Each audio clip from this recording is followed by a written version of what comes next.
Hey, we are live. That's what it says, right? Yeah, but I question the fact that we were actually alive. So questioning live is a whole other level. Well, I'm going to answer the question, say we are live. I'm Brent Leary. And I'll answer the other question saying, and we also are alive, and I'm Paul Greenberg. And we are the CRM Playaz. Look, whenever LinkedIn says that we're live, we're live. So there it is. We're live. The ultimate authority. In Vegas. We're back in Vegas, man. But we're here for a good reason. We like being in Vegas for PegaWorld Inspired. Well, right? aside from the fact one of the positives is we're not at the Venetian or the Palazzo. That's a big positive. I kind of like the Venetian. There's nothing wrong with the No, I Venetian. actually like the Palazzo better. All right, well, But- Venetian, Palazzo, Venetian. And MGM Grand, where we are now, has better restaurants than all of them, though. But you also have to. But I do have a bone to pick. You know what the bone is. But I'm not going to pick it on. I'm not going to pick it on camera. We don't mind. I'm not going to do that Okay. because we're at PegaWorld Inspired. We should feel inspired. Well, I know we're inspired by the guests. I don't we know have why I'm right doing now. this. We're definitely inspired by the two of them. Absolutely. Well, before we bring them No, on, we're not. yeah, we're not there yet. But we are. We have Pega guests galore. 5 or 6. 4. It's almost like that. or 4. But it felt like LeBron James. It's like not 2, not 3, not anyway. No, we got some great guests coming up for you. This is really cool that we're doing. We got a backdrop. What is this thing supposed to be called again? Wait, this is. I don't know what this is called. That's just called a backdrop. No, there's like a stand and pose or something. No, this was stepping. I'm not going to say fetch it. Oh God Almighty! Not going to do that. That's in line with. That's in line with Gillett. No, I mean, No, we better move forward. No, this is cool. We're glad to be back. It's PegaWorld live and in Technicolor for the first time in 4 years, right? Yeah, I'm glad we're here though, and as we have seen, given the universe of generative AI that none of us could escape, Pega smartly figured it out, moved it forward, and that's actually been the interesting aspect to me. But just being around is really nice. You know what it is? It's really nice to see somebody like Don Sherman in person again. It really is. Or to see Joe do her thing, Although the one thing I did find out though was the layer cakes are a much smaller band now. They only have 4, and we need to recruit somebody. Well, I actually tried to recruit our guests. Yeah, One of our guests already to them, but they said the problem is UK. I don't see that as a problem. I don't either. So I will say this, as you will all find out soon. Yeah, very soon. He's got a fan base with us already, so we're going to go recruit him to Layer Cakes, who won, if you remember, BYOB 2020. Bring your own. That's true. 2020. All right, so why don't we do this? Why don't we just bring our guests? We've got 2 guests. Okay. One that we've both known for quite a while, and one that we're just getting introduced to. And if you watch his videos, you're gonna like both of them. I think so. All right, bringing them up. I want to make sure I got their titles right because they're kind of similar, but just a little different. James Dodkins, who is the Director of Product Marketing for Customer Service. He's going to join us sitting next to me and sitting next to you. This is somebody we've known for a while through multiple stops. Yes, you're right. Multiple stops. God. That's right. And his name is one of those that I think he's the only Fortuné in the industry. In the world. Maybe not in the world, but definitely in the industry. A Greek goddess, I think it is, not a god. I think there's a Greek goddess of fortune, is Fortuné. Well, it's Fortuné Alexander, right? Who is the Senior Director of Product Marketing, Customer Service for Pega. So, guys, join us. Get yourself mic'd up. All right. Here's your mic, sir. Thank you. Good to see you again. Likewise. Good to see you. All right. It's nice to be in person. You're not No, kidding. they did the bro hug. I'm good with just the handshake. I've been working on that with him for 15 years. Yeah, absolutely. I haven't gotten far yet. That's okay. All right. First of all, thanks for joining us. Thanks for taking time to kind of help us do the show here. We're in Vegas. We need help. And you've got like a stage presence. and then he says nothing. Was that the end of? That was the end of the show. Oh, okay. There wasn't a question. It was just a statement. Okay. All right, Jay, tell us a little bit about yourself. We got the title, but there's more to you than just the title. Yeah, there's a little bit. So for the guys watching at home, if you've not seen my stuff before, make sure to connect with me on LinkedIn because I make lots of video content. If you like mediocre, average video content, I'm your guy. So I used to have a music career, so I played guitar in a heavy metal band, I toured the world, released albums, all that good stuff. So it used to be an actual legitimate award-winning rock star, but now I'm not. That's okay. You still got the awards, though, right? Yeah. So wait, what awards were those? They weren't very good ones. It doesn't matter. They were Or else I awards. would have named them.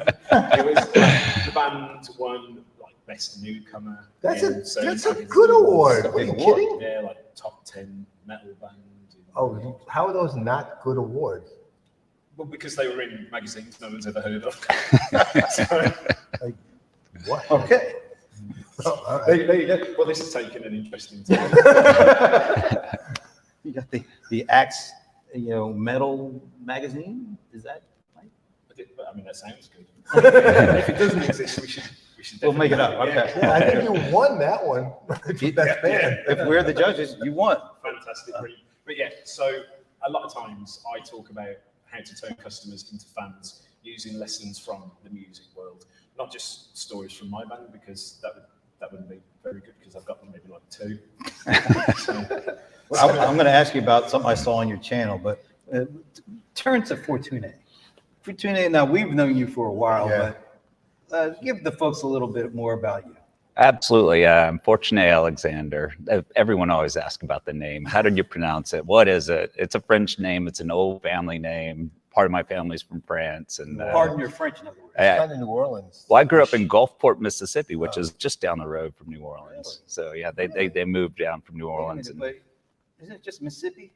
Isn't that how you say it back down there? Mississippi. Here's the odd thing about Mississippi is the further south you go, the less accent you have. The Delta is where the accent is really big. So in the north of Mississippi, so to speak? Yes. Mississippi Delta is where they have the really heavy accent. And most people don't understand when I say, I'm from Mississippi. I grew up sailing. They're like, I'm sailing? What? Gulf of Mexico. So how do you go from Mississippi? What did you want to be when you were sitting around when you were young in Mississippi, sailing? Absolutely. No, it's a great question. I wanted to live in Paris and be an international businessman. That was about as big of an ambition. And I accomplished both those things. So I did live in France for a while. I lived in Norway. I met my wife and we lived 10 years in Europe. And Wow. so we had quite the journey. Wow. So how do you end up at Pega? Gosh, that's a great question. Well, as you guys know, really got into the CX space at Oracle and really good friends with Jeff Wartgo and loved to rub it in his face that they lost the battle of the bands. But then had some friends at Pega as well and decided to make that leap and been here 3 years. Yeah, that's right. 3 years. Holy cow. Dude, all right. So I was on your YouTube channel. And you did this really interesting, I think it was one of your later videos, where you actually, over the span of like 9 or 10 minutes, you created, using all these AI tools, you created a rap, and it looked like and sounded like Snoop Dogg was rapping about CX. Well, first of all, why did you do that? Why not? Well, no. So what it was, there was a precursor to that video. So I put out a video on LinkedIn where I explained that I made a bot listen to 1,000 hours of Nickelback, Bring Me the Horizon, and Linkin Park, and then write a brand new, unique song based on those inputs. I played the song, I put it out there, and the feedback was interesting. A lot of people really liked it. A lot of people really hated it. A lot of people were quite scared. A lot of people were quite excited. Some people were disgusted. But the interesting thing was, it wasn't real. No. It was a social experiment. Did people think it was real though? Yep. Wow. That was the point. I wanted to see how many people would believe that it was real because of how quickly and how impressively AI was evolving. I was like, let's see how many people, because 5 months ago, no one would have believed it. They would have gone, haha, very funny joke, James, and carried on. First of all, it would have sounded terrible. Well, yeah, that as well. But the thing is, there was some people that, I think some of the best comments were, it sounds like 5 anime openings simultaneously. Wow. I had to immediately cleanse my ear palate with the Beatles. Wow. Okay. So, multiple things. Some I won't mention. If you do want to check them out, check out my LinkedIn because there was some close to the line comments. But the thing is, you might be thinking, oh, that's interesting. So if AI didn't actually write the song, who did? Take a guess. It was me. It was my song. So you wrote it. Yeah, it was from my band, my current band. Oh. So you had them singing your music. Yeah. So it was. So the AI never wrote a song. It was all made up. It was a lie. I'm a liar. Because I just wanted to see how many people, and I needed a song. So I was just like, well, I'll use a song from my band. And luckily, because I spent a lot of my life in the music industry, I've developed a thick skin. So those comments weren't soul destroying at all. Didn't bother you a bit. But so where the Snoop Dogg video came from is I posted another video confessing, letting people know that, look, it wasn't real. It was just a social experiment. You cannot do that with AI right now. You cannot just give it some songs and get it to write a unique song based on that input. But I wanted to show people what you could do with AI. I wanted to show you how AI could be used to create songs. So that's what I did. I went to ChatGPT. I asked it to write rap lyrics about customer experience to at least make it somewhat customer experience-y. I used something called SoundRaw to generate an AI beat. And I used something called UberDuck to get the Snoop Dogg rap voice, which, if you haven't heard it, it's good, isn't it? It's pretty good. It is good. But then I think the most important part of this is it still needed me as a human to put the bits together. It couldn't do it by itself. And I think with all of this AI hype at the moment, we need to understand that it would all be nothing if it weren't for humans still. Yes. Humans still need to be there to prompt it and to put it together and to monitor it and to make sure it's doing the things you need it to do. So go watch the video, it's good. Okay, now let's take that one and carry that forward a little. Yeah. Because I know most of the tech world is being very careful about how they position any generative AI. And it's like, well, if you look at, say, Microsoft and Adobe, it's Copilot, right? Other vendors are talking about Augment, right, et cetera, et cetera. Why don't you carry the thinking around that a little forward in terms of how Pega is looking at it? Because the other thing you guys, and I always have found to be, I think your actual greatest differentiator is autonomous enterprise, even though Oracle also talks about it. But you guys, I remember being on a stage with Jeff Nicholson talking about it, like, I don't know, 5 years ago. Yeah, the Roaring 20s. Remember that article? I think you were in that one with Jeff Nicholson, and I'm glad we're giving him credit because he has been talking about this for a while, and he was kind of, at Pega at least, kind of one of the early ones to push this autonomous enterprise. It's absolutely something that we see. You can take it pretty far, but most industries and most use cases aren't ready to do lights out full automation. And there is a little bit, I think, of hesitancy on some leaders where in private they will say, yes, I want to reduce my contact center headcount 50% in the next 3 years. They won't say that out loud, but there are people who are thinking that way. But how we see it as it's really, the augment really is the way that I think is the more immediate use case, not to replace the human, at least for, complex work. And then there's also emotive use cases. If you think about care navigation, you think about my mom or an elderly patient who, needs to go get a procedure done. They don't want to have a chatbot interaction. They need that reassuring human voice on the other end. That doesn't mean AI and automation is not right next to that care provider, helping navigate the scheduling and the appointments. All that can be done in an automated way, but still having the human voice on the other end. And that's kind of how we see it in a lot of industries. Same with wealth management. You're not going to make a multi-million-dollar financial decision based on some chatbot on the other end.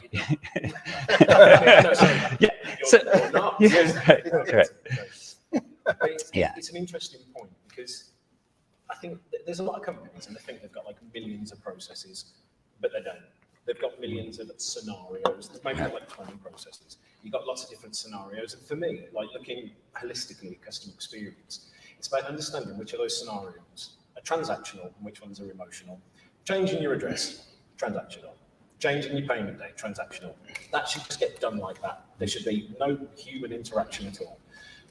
But claiming on like a parent's life insurance policy, for example, that's an emotional experience that has got a very different use case for AI and automation. It's not about just making it happen as quickly as possible to save costs. It's about using it to help the people focus on delivering that empathetic experience to the customers in the moment that they need it.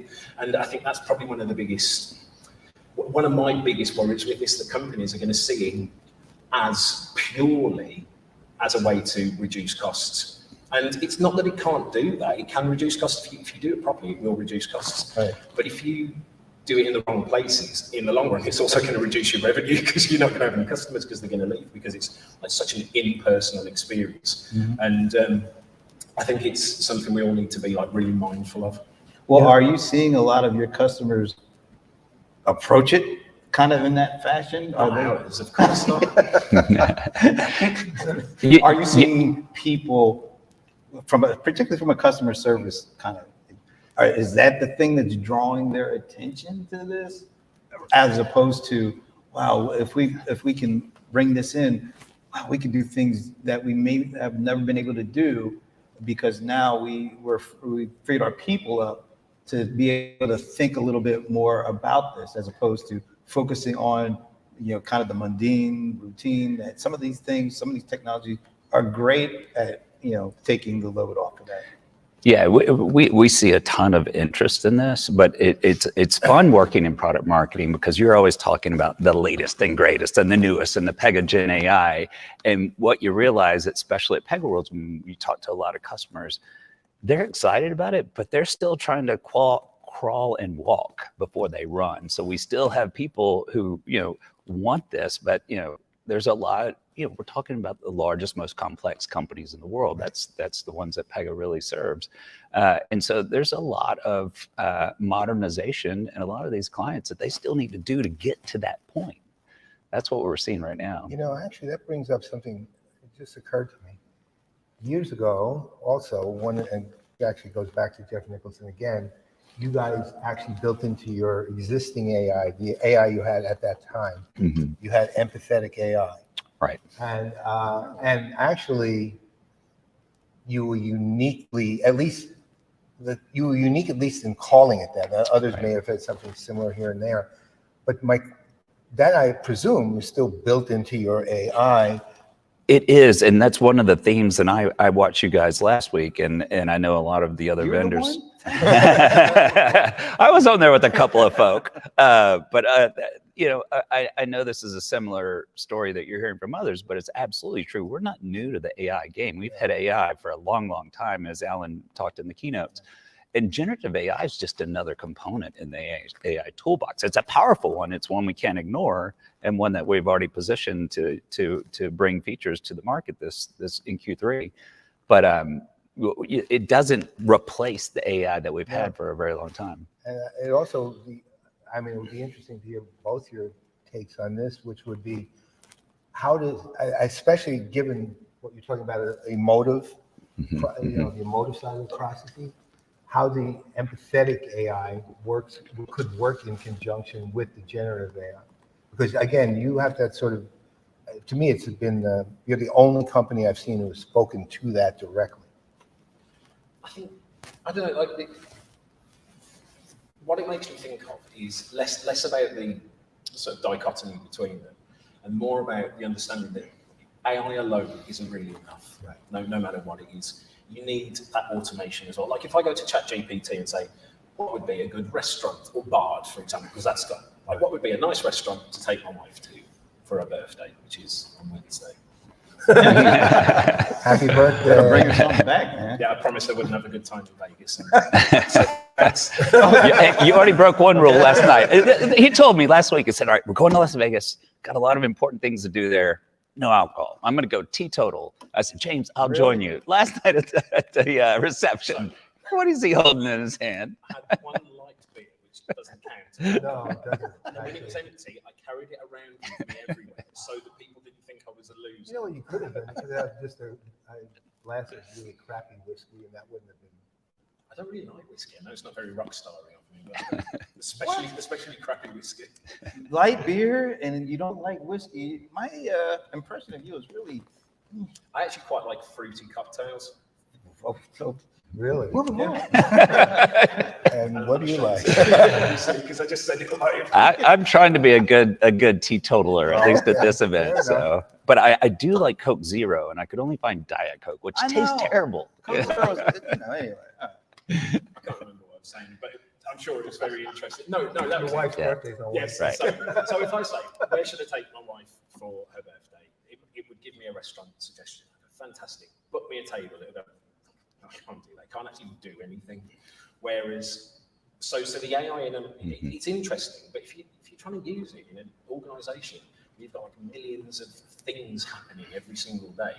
You want the automation paired with it as well, the unification of AI and automation, so that it can decide something or create something and then go away and actually do something with it. So if I say, am I able to change my payment date to the 2nd of the month? It should be able to say yes. Do you want to do it? I should be able to say yes, and it should be able to just go and do it, not actually have to pass it on to a human.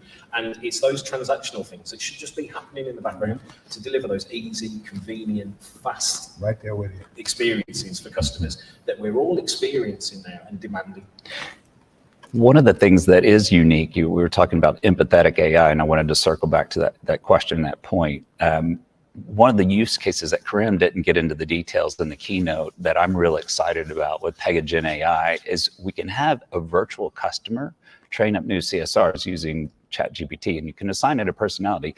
Be a belligerent customer who's calling the contact center to complain about this and don't take the answer, when given. And then you can run your new CSRs through all these scenarios any time of day on their own time and then score them. And this is a real use case that we're bringing to help new CSRs and even seasoned ones. Hey, you didn't respond the best way here. You could have handled it a bit better.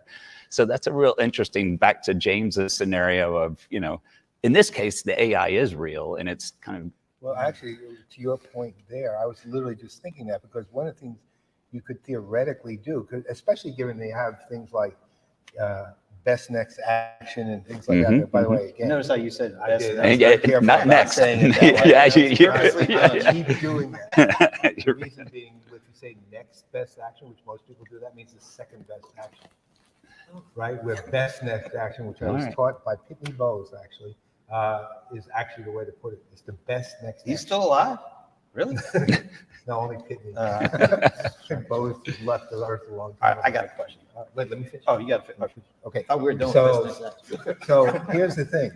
What occurred to me was exactly that, because technically in customer service, because again, you guys were also autonomous customer service was another one of your big pushes. But in customer service, for example, using some sort of generative AI, they could say, hey, I'm working with, they're literally a live agent could be working with a customer saying, hey, I need this information at this time.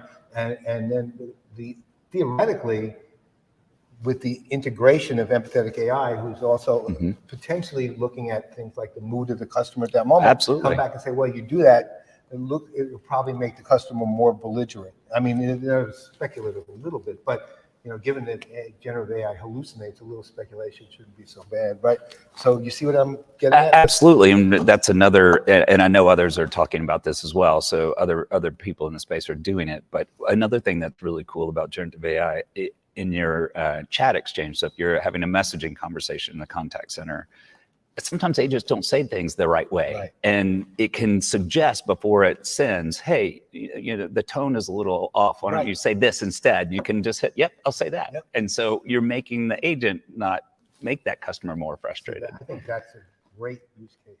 Can we go back to Snoop Dogg? Yeah, sure. Why not? Wouldn't it be kind of cool if you called, you had a service problem, you called the 800 number, and Snoop Dogg was the one who helped. Are we getting close to that? So it's a really interesting question, and I don't actually know the legalities of it because there are music artists like Grimes. Grimes used to be married to Elon Musk, if you don't know. She has said you can use my voice for any tracks. She's released a model of it that can be used, and she'll split the revenue 50-50 with people. They'll do a royalty split. But there's other people like. There was a song put out that was The Weeknd and someone else who I can't remember. But the record label had that taken down. So that it wasn't them, it was an AI version of their voice. So someone had created a song with an AI version of their voice. Now, it brings up quite a lot of questions when it comes to that because an AI is essentially, well, I don't know the answer to this. Let's say I was really, really good at doing a Snoop Dogg impression. Right? And a company paid me to record that. Is that illegal? Because it sounds a bit like him. Is the AI doing an impression of Snoop Dogg, or is AI actually using the specific sound? I don't know the answer to that. But it is a really interesting question. Are we going to get to the point where companies can just spoof voices of famous people? Like, what did we call it? Morgan Freeman, did you? That'd be great. Apart from it would make people want to call in more, which of course stuff. But I don't know the legalities of it. Good question. Yeah, it's kind of interesting. You know, it's one of those things. All right. What do companies need to do?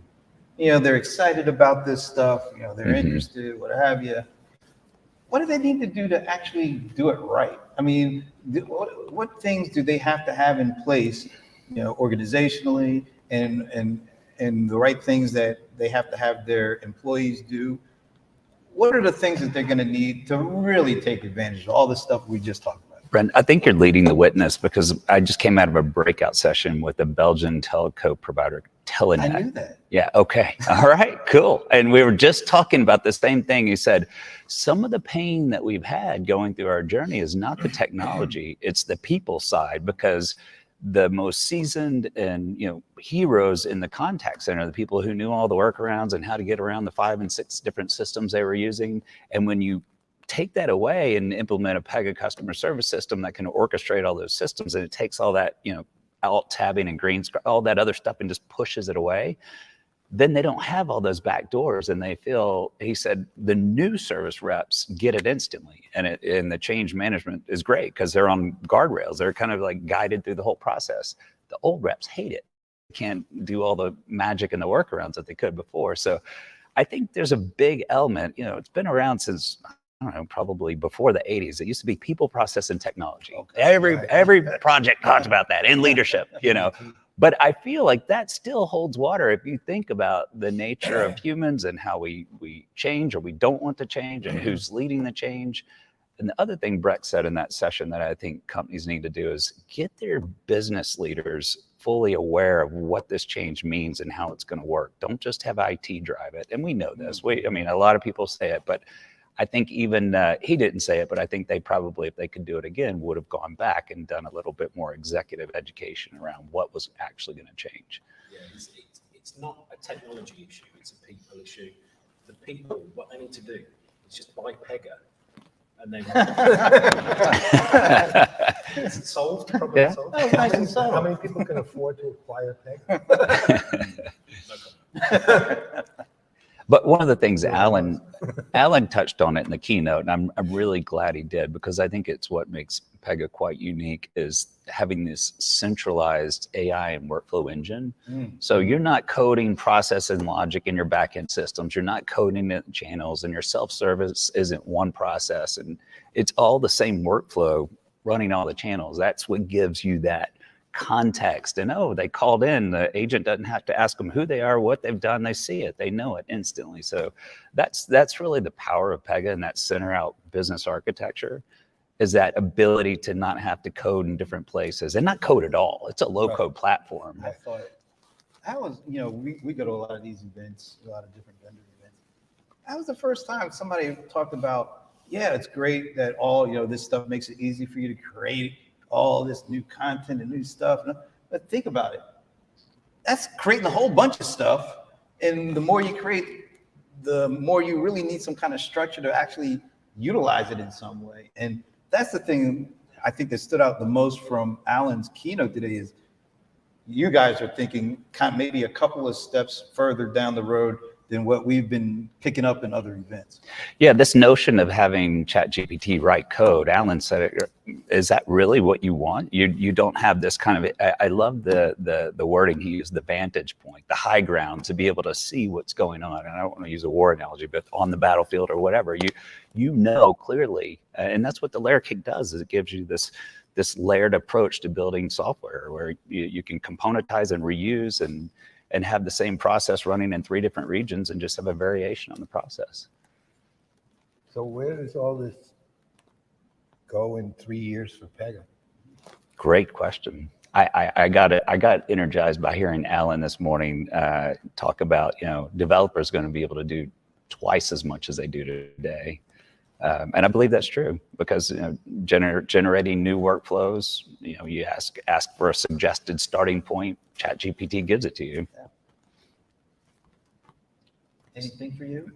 No, I think in 3 years, it's a fairly short period of time. Right. Of course, AI is progressing quite a lot, so we'll all be augmented robot humans. This won't be, there'll be AI versions of us.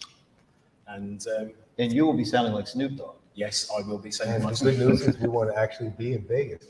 Oh, okay. Yeah, we'll all be sat at home with headsets on. I, for one, want to say that I am very happy with my new AI overlords. So. All right. I think we got 2 questions. You know what the last one. Oh, yeah. Each of you, what are the couple of things that you want Pega customers who came here, who are going to be here throughout the 3 days? What do you want them to leave, take home with them? Each of you, if you can answer that. For me, it's less about talking to us and it's more about talking to other customers that are using this stuff and have used the stuff. What went well, what didn't went well, what were the hurdles, what were the challenges, what are the successes, and learn from that. Because of course we're going to say it's great because it is. But of course we're going to say that, but talking to people that have actually used it and they're in very similar positions to them, I think that is probably the single most valuable thing anyone at PegaWorld can do. Yeah. A little bit closer to my neck of the woods, I want folks to understand that we have a composable and complete customer experience platform.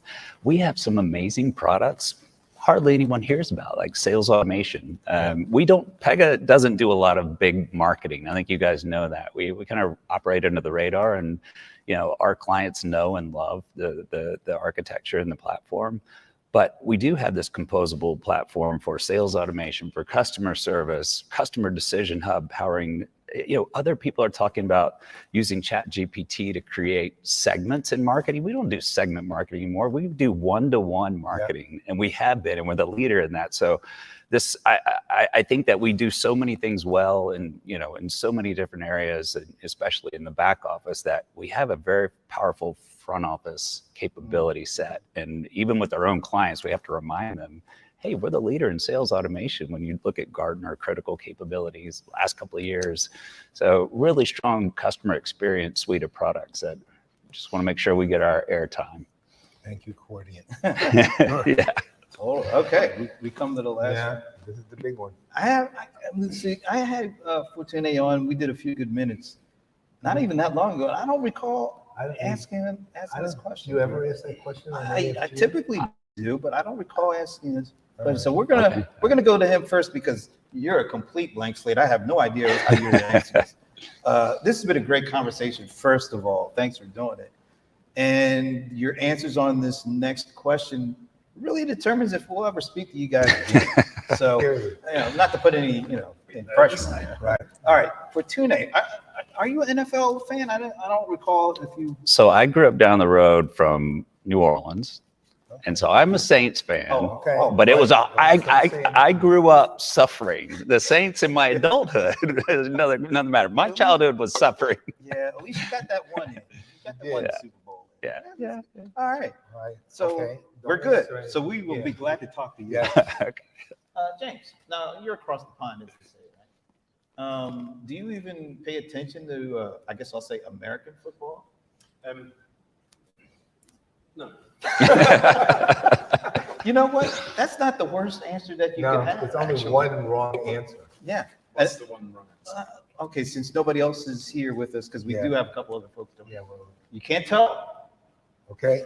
There's Sworn. only one wrong answer, and that is the New England Patriots. That is the wrong Okay. answer. You do that, we never will speak to you again. Never Okay. speak to you I hate again. those guys. Whoever they are. Well, I think you might find a few of those folks I who know. like I it. can't bring Yeah.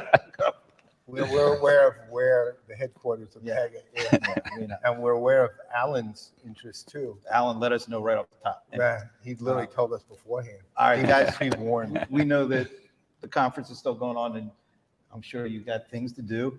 Although I will say this. You guys want to just hang out with us the rest of the day? No, I'm Okay. fine. I'll hang I will for a say while. this. When they put you on our schedule and I saw your LinkedIn, I was a bit intimidated, I think a little. I've just got. It's a medical condition. It's HRF. That's what the condition's called, hostile resting face. So I'm so efficient as a human being that when my face isn't doing anything, all the muscles relax and just make me look super angry. Because I tried to find a picture, because everybody else, you noticed that little promo thing? Oh, yeah. Everybody else is smiling. Not him. The problem is that it's actually creepier when I smile. So the deadpan face is better. You did do that series of AI photo shoots, right? That was interesting. Oh, did you see that? No. Right. Yeah. So I did. Tune into AI News, where I read the news so you don't have to. So it was. I used. I forget what it was called. Do you remember? I don't remember the name. It was an AI thing it was supposed to do like professional headshots. So I took a bunch of photos of myself, put it in, and it created some of the most horrific things I've ever seen. There was one where there was like an extra head. There was like two of them, and it looked like another me, sort of like hugging me. I literally saw that movie. God. Well, and on that rather interesting note, thanks again, James and Fortuné, for joining us. And we'll talk to you again. We got the answers we needed. We're looking forward to talking to you again. Thank you. Very much. Absolutely. Thank you, guys. Thank you. And let me, Pleasure. It was a let me pleasure. take your Yeah. mic so we Yeah, let me don't have any turn traffic. the mic off. Yep. All right. Thanks again, man. This is awesome. All right. That was fun. Oh no, that was great. By the way, we're still live. Yeah. We, All right. So y'all have Peter coming. yes. No. Oh, No, I don't know. no. I know Tara. Yeah. We were told Peter, but then we heard he might not be able to make it. We're hopeful. Oh yeah, I'm hopeful. So We'll find out. we'll find out. But this was great. You got it off to a great start. Oh my God, yeah, you guys killed it. Thank you. I enjoyed it. All Are right. y'all here the whole time, or y'all heading back? Actually, so this is the first leg of the first ever CRM Playaz Vegas residency. So tomorrow we're actually going to be doing something similar at Variance Engage conference, which is at the Bellagio. Okay. And then after Barrett, y'all have another one? Now then we. Then we go home finally. Yeah. All right. Cool. All right. All right. Awesome. All right. Pleasure. Will we see you this evening? Are y'all hanging out this evening? We're literally, after No. we get done our last one, we're packing up and Heading straight over heading to there. Bellagio. All right. Well, Tara's great. You'll enjoy her. Hopefully Peter can make it. I hope so too. I spoke to Tara before, so I'm looking All forward right, to it. guys. All right. A Thank you, pleasure. All right. Hey, that was great. That was amazing. That was so much fun, man. So let's see. Coming up, let me do this. Well, here's the thing. We got 15 full minutes, so. We can see what happens. We can play around. We can. All right. So coming up, actually at 3:00. Oh, okay. So why don't we? Why don't we? end the Yeah, show? we'll end this one and then we'll start back. So we will be back at the top of the hour, where we'll be talking to Tara DeZao and hopefully Peter Vanderputten. We hope, We hope. but at least Tara. Yeah, Tara, absolutely. And Tara is, make sure I get this right, Director of Product Marketing for AdTech and MarTech Wow, at Pega. Yeah, she. I remember talking to her before. She covers both sides of that. that's amazing. And then Peter is the director of the Pega AI Labs. So that would be cool too. So hopefully we'll get them both. But check back in about 30 minutes, a little over 30 minutes. We'll be We'll be. We'll be. We'll be right back. Why don't we do, well, why don't we do our close of this one? Oh, okay. So on behalf of, The James Dodkins. and Fortuné Alexander, I'm Brent Leary. I'm Paul Greenberg. We are the CRM Players, and we will see you in 30 and 30. I know Chuck Woolley does 2 and 2. How do you do 30 and 30? I don't know. We'll see you later.